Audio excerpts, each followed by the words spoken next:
अस्सलाम वालेकुम defence hours friends. Defence updates में हैवी इंडस्ट्रीज टेक्सला की जानिब से फारेस के नाम से आर्मर्ड फाइटिंग व्हीकल मुतारिफ कराए जाने की खबर पर बात करेंगे। भारतीय नेवी की सबमरीन का बोट से टकराव, सऊदी अरब में कोरियन साख्ता सिस्टम की मौजूदगी, तुर्क हुर्जट समेत दीगर अहम बैन अवी दिफाई खबरें भी इस वीडियो में शामिल होंगी। So let's start.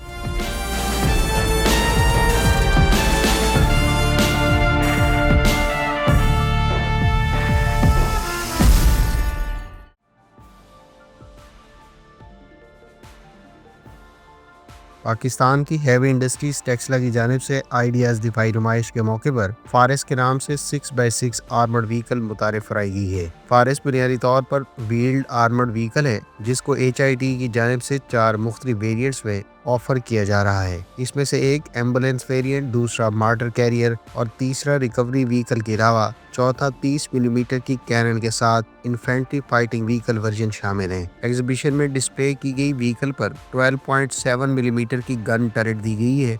ये व्हीकल दरअसल Chinese VN-22 6x6 armoured vehicles पर बेस्ड है। ये ट्रांसफर ऑफ टेक्नोलॉजी के तहत अंडर लाइसेंस प्रोड्यूस की जा रही हैं और हो सकता है कुछ व्हीकल्स एक खास तादाद में चीन से हासिल की गई हो और बाकी HIT में प्रोड्यूस की जाएं। इसकी प्रोटेक्शन की बात करें तो ये आर्मर के साथ लेवल 4 प्रोटेक्शन प्रोवाइड करती है, जबकि इस पर फ्यूचर में चाइनीज साफ्ता या फिर लोकल एक्टिव प्रोटेक्शन सिस्टम का इस्तेमाल किया जा सकता है। इस व्हीकल की top speed 105 kilometre per hour और इसको 570 हार्स पावर के इंजन से पावर किया गया है। फारेस armoured personnel carrier 2 crew member समेत टोटल 11 पर्सनल को अकोमोडेट कर सकती है। इस पर एंटी टैंक मकासद के लिए चीन के रेड एरो 12 नामी एंटी टैंक गाइडेड वेपन के साथ टरेट भी ऑफर किया जा सकता है। याद रहे कि चीन की VN-22 व्हीकल्स इस वक्त इराक, सेनेगाल और आइवरी कोस्ट की मुसल्लह अफवाज के भी ज़ेर इस्तेमाल है।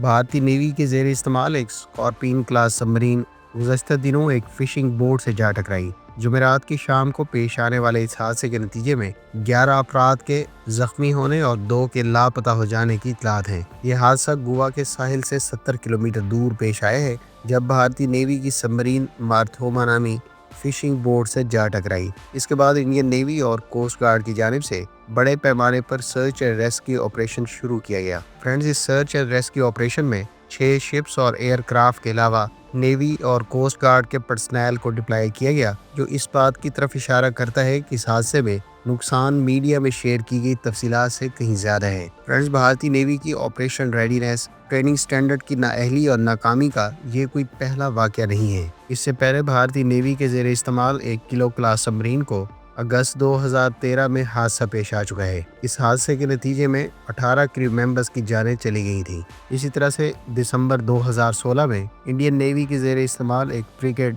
अनडॉकिंग के दौरान मुंबई डॉकयार्ड पर हादसे का शिकार हुई थी, जिसके नतीजे में 2 सेलर्स हलाक हो गए थे। 2020 में MiG-29K को हादसा पेश आया। इसी तरह से INS रणवीर को 2022 में एक्सप्लोजन का सामना करना पड़ा। ख्याल रहे कि INS Ranveer Rajput class destroyer है। इसी तरह 2008 में एक और किलो क्लास सबमरीन को हादसा पेश आया। INS विक्रम आदित्य में 2019 में आग भड़क उठी, जिसके नतीजे में एक नेवल ऑफिसर हलाक हो गया था। 2014 में टारपीडो रिकवरी वेसल हादसे के नतीजे में डूब गई थी। इसी तरह 2005 में इंडियन नेवी के ज़ेरे इस्तेमाल एक फ्रिगेट कमर्शियल वेसल से जा टकराई। 2006 में इंडियन नेवी के ज़ेरे इस्तेमाल एक कॉर्वेट हादसे का शिकार हुई। फ्रेंड्स, इन हादसात की तफसीलात बहुत लंबी है और इस पर हम कम्प्रिहेंसिव थ्रेड पहले ही अपने ट्विटर हैंडल पर पोस्ट कर चुके हैं। ताहम भारतीय नेवी के ज़ेरे इस्तेमाल ना सिर्फ मुख्तलिफ नौइयत की शिप्स बल्कि सबमरीन के साथ साथ एयरक्राफ्ट कैरियर को पेश आने वाले हादसात, इसके क्रू मेंबर्स की पुअर ट्रेनिंग और इन एसेट्स की मेंटेनेंस और ऑपरेशन रेडीनेस के हवाले से पुअर प्रिपरेशन की अक्कासी करती हैं।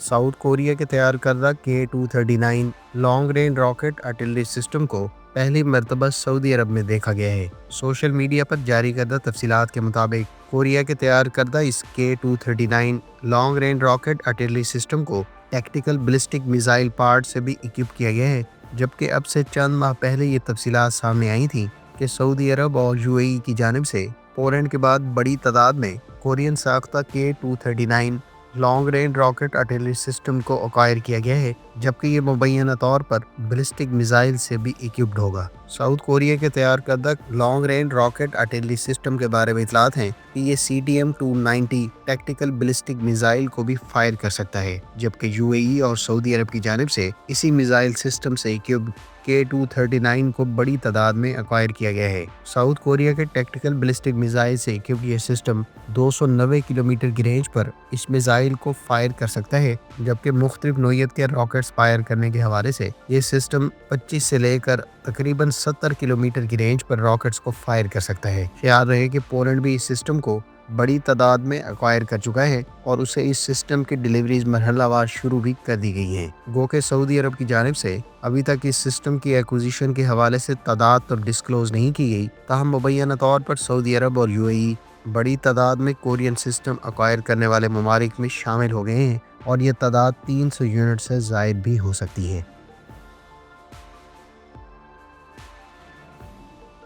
तुर्क एरोस्पेस इंडस्ट्रीज के तैयार करदा हुरजेट ट्रेनर एयरक्राफ्ट के दूसरे प्रोटोटाइप में भी बाकायदा कामयाबी से पहली मरतबा फ्लाई किया है। 12 नवंबर को कंडक्ट की जाने वाली इस फर्स्ट फ्लाइट के दौरान P2 एयरक्राफ्ट, जिसको हुरजेट एडवांस जेट ट्रेनर का दूसरा प्रोटोटाइप कहा जाता है, इसने 26 मिनट तक फ्लाई करते हुए 10,000 फीट की बुलंदी पर परवाज किया, जबकि इस दौरान इसकी टॉप स्पीड 200 नॉट्स तक रही। पहले प्रोटोटाइप की निस्बत P2 में कुछ चेंजेस की गई हैं और इसको पहले प्रोटोटाइप की निस्बत एक लाइट कॉम्बैट एयरक्राफ्ट कन्फिग्रेशन के तौर पर तैयार किया गया है। इस पर 2 विंग टिप मिसाइल्स के लिए रेज मौजूद हैं, जबकि इसमें डिफरेंटली कॉन्टोर्ड नोज का इस्तेमाल करते हुए बुनियादी तौर पर SSAN के तैयार करदा मुराद एक्टिव इलेक्ट्रॉनिकली स्कैन्ड अरे रेडार को अकोमोडेट करने के लिए प्लेसमेंट मौजूद है। दूसरे प्रोटोटाइप में एयर इनटेक्स के हवाले से भी कुछ मॉडिफिकेशंस की गई हैं, जबकि इस तैयारे को जनरल इलेक्ट्रिक के F404 टर्बोफैन इंजन से पावर्ड किया गया है।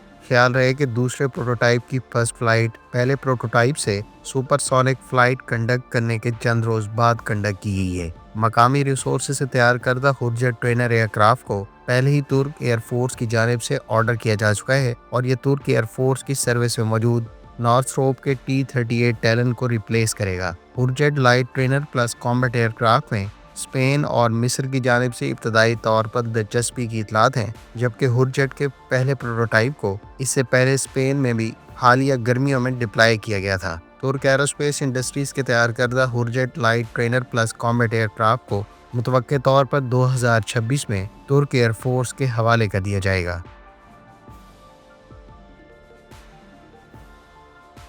पाकिस्तान और चीन की आर्मी के दरमियान वॉरियर सीरीज़ की मुश्तरका एक्सरसाइज का आगाज़ पाकिस्तान में हो गया है। 20 नवंबर से शुरू होने वाली एक्सरसाइज वॉरियर सीरीज़ की 8वीं एक्सरसाइज है और ये 3 हफ्तों पर मुश्तमिल होगी।